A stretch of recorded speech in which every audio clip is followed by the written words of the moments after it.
right, and here's some other random fun, I thought were fun questions. I know we aren't supposed to play favorites, but which cat is your favorite? Sam is definitely my favorite, and I'm sorry, Ernie, he's not around because he doesn't hang out here with me. Sam is the one that you hear in any of my videos making noise. That's him. He just, anytime I'm filming now, he has something to say about it.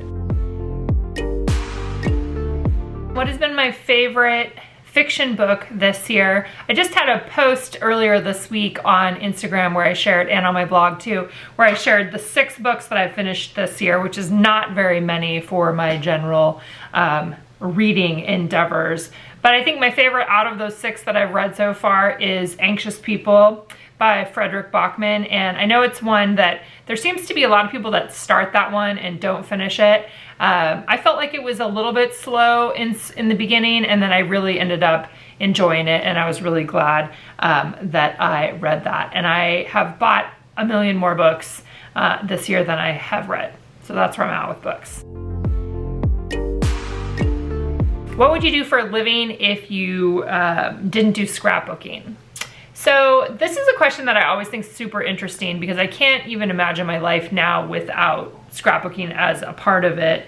But I think, you know, if I was to go back in time, originally I had intended to be an attorney. I still think I could probably, I could have gone down that path. I love reading and writing.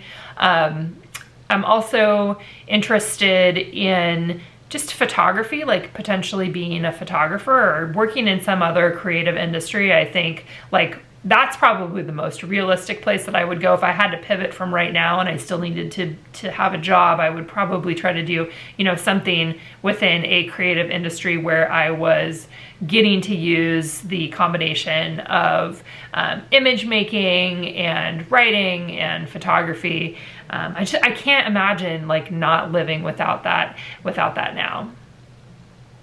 Also, anything having to do with books. I can imagine that would be something that I would probably really enjoy as a book editor, or I don't know. Where do I plan to travel to once I can? That was a question.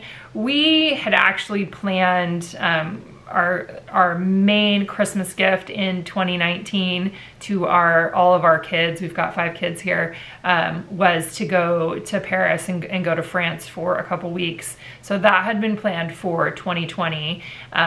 We moved it forward a year to 2021, and now we're moving it forward another year. So we're looking at 2022 to take our whole crew to France. Definitely looking forward to that. I don't know how much traveling I will do before then. I know some of you guys know that we did buy a camper van, and I think that's going to influence a lot of our travels. I would love to just spend some time going around the US and seeing some of the things here rather than doing very much airplane travel. Current favorite paint color? And I don't know if this meant crafty paint or paint in the house or what. Crafty paint though, there's a teal that I used actually last week in the Craft the Story video when I was making those jelly prints. There's a teal color that I'm really into. It's like a really bright, vibrant teal blue.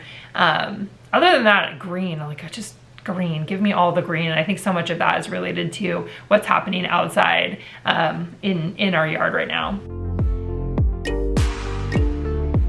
Somebody said, your kids are so independent. How did you foster this, and tips or processes? I love that somebody felt like our kids are independent. We, around here, really what we try to do is encourage everybody to be their own selves. You know, figuring out who you are, what do you care about, and how can we celebrate you, and how can we support you in that arena.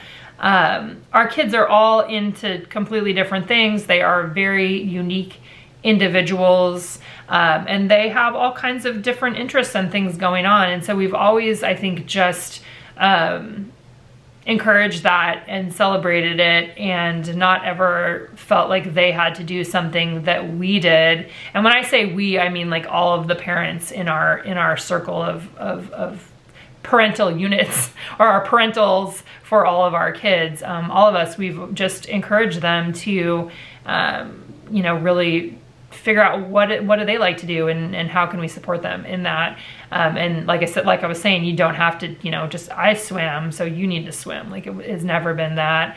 Some of them do better academically than others, and the other ones do awesome in other things. So it's always kind of just trying to look for opportunities to support them, to build them up, to encourage them.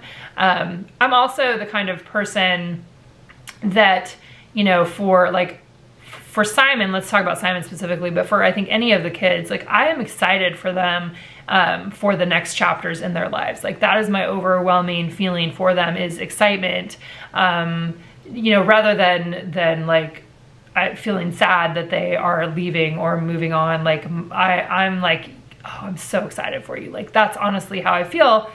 Because I know that there's so much life for them to live, right? There's so many things that they're going to explore and experience, and some of it's going to be hard and some of it's going to be easy, and I want that for them. I want them to travel. I want them to have different experiences. I want them to, get a taste for life beyond our immediate family, because it's so much more than that. So I think that that's kind of, a little bit of the shared approach around here too, and then specifically from the influence that I have on them. But yeah, independence is good. I had one other comment and or question from somebody that I wanted to make sure that I said something about. She said, "Tell me I'll survive working from home while teaching my son with autism grade 11 math." So number one, you will survive. You will survive this. I know, so Simon, my son Simon, who is 19 now, was diagnosed with autism when he was 2.5. And we've had many, many journeys over the years. Working from home with kids, doing online school, that was pretty hard. Our kids, most of them are back in school now. Some of them are in like part-time school and then part-time at home. With Simon specifically, when he reached a certain level in math, I couldn't help him anymore. What I could do was help him search out additional resources. Math is not my personal strong point, so I don't know if it is for you. But even like, teaching him how to Google how to learn additional math things, or using Khan Academy, that was something else that we learned, or I encouraged him to use. Also, I often think that, either getting a tutor or talking to your child's IEP team, depending on what their level of disability is, and having a conversation about the pieces that are hard and what are some additional resources or accommodations that might be able to be made for them, especially in some of those subjects where it goes beyond, it's beyond it's math specifically for me, got to a certain point where it was beyond, this is like way earlier grades, beyond my ability to help him. So always being open to strategizing and looking for help that could come from additional, outside sources rather than a mom or a dad or a parent situation. You will survive. Working from home with kids at home doing school is really, really hard.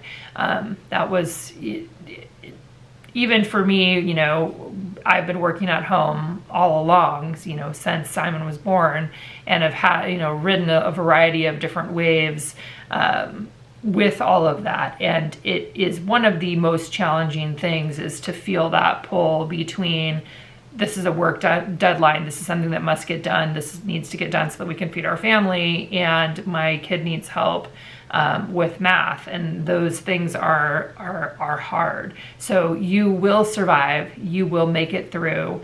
I would just really encourage you to touch base with anybody that you can communicate with at the school to see if there are some additional resources where it's not you needing to be the teacher, or that you're needing to try to relearn math that you may or may not have ever taken in the first place, or remember in the second place. I think it's really interesting, when our kids grow past us in terms of things that the knowledge that they have gained in their own particular areas of interest. You can do it. You got this. how did I kill the grass in the backyard for the new raised beds? We actually had somebody come in to do thatching on our grass, you know, where I think it's called thatching or aerating or something like that. And when that person came in, we asked him if he would kill that section of the grass. And I am somebody that really does generally like to use organic things, and I'm going more and more in that direction in the yard specifically, but that was not an organic grass killing. It was some sort of, you know, chemical to kill the grass, which I want to give myself a thumbs down for, but I'm also going to give myself a thumbs up because I'm really happy with how those beds have turned out. Somebody wants to know when I'm doing the next triathlon. So many years ago now, it seems like, I participated in a few sprint triathlons with a couple friends and loved doing it, you know, running, swimming, biking. Swimming is my favorite of all of those things. I don't have any plans anytime soon to do that. I really don't like running. Like, I never have liked running, and I still don't like running. I do really like riding my bike, and I do really like swimming, but the running part is the part where I'm just like, eh. So I don't have any plans to do that anytime soon.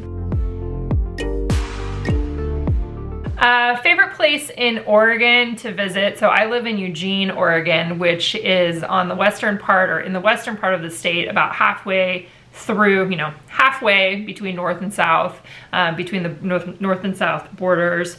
My favorite place to visit here, I think it's still anywhere on the coast, like still going to the Pacific Ocean, whether I'm visiting my parents' house or whether we are camping. It is just kind of a magnificent place. But the cool thing about Oregon is that we have that. So from where I live right here, it's an hour to the beach, you know, give or take a little bit. It's also an hour or so to the mountains for skiing, for hiking. In Oregon, we have a variety of different climates too. So when you go east, you can get more into kind of a, you know, a more desert style of landscape. We have a lot of really cool stuff here. Lots and lots of outdoor stuff. So I'm here for all of that. Somebody wanted to know about our Peleton bike. So we got a Peleton bike, I think it was pretty early last year, in 2020. And I'm a huge Ally Love fan. Like, she's probably my favorite. The Sundays with Love, I really enjoy those rides. Yeah, those are my favorites. This person also asked about my workout routine. Right now, I am, like, the last couple weeks, I haven't done very much at all. I kind of got out of some positive steps that I had taken in that direction. I've had a lot of work projects recently, and so I'm trying to kind of ignore the beautiful outside because that's really where I want to be, whether it's riding bikes or going on walks with friends or swimming outside. I started swimming outside again with a master's team last summer. So I swam competitively growing up, into college, and then stopped and just kind of started getting back into it last summer and swam outside until probably about November, and then it was just too cold. So I'm looking forward to getting back into the pool and starting again here probably in the next month or so. But right now I'm having a hard time fitting all of those different pieces in together. But for me, when I do things, I'm a huge yoga fan. Yoga with Adrienne, Erin and I enjoy doing that together. Like I said, walking outside, riding bikes outside, and swimming. And I also did do it's called Team Plans, T-E-A-M Plans, and it was somebody that I found on Instagram, and she had a really good, weightlifting. It's like a, you know, body weight exercise, lunges, those kinds of things. And I did her 4-week program, and I really like that. I would like to actually do that again too. somebody said they wanted to know more about the camper van, and I actually am working on a video, or I will be working on the video the next couple of weeks here. Erin and I took it out for the first time. It's a Winnebago Solus is what we ended up getting, and I documented it via video, so I have that to put together. So that will be coming soon, and have more details about it then. All right, I think I got through most of the questions. If I happen to miss yours, I apologize. We will do this again in a future month at some point in time. And if you guys have extra questions, feel free to ask in the comments below, and I'm happy to answer them. Thanks for hanging out with me today, and I will see you back here next week for another episode of Craft the Story.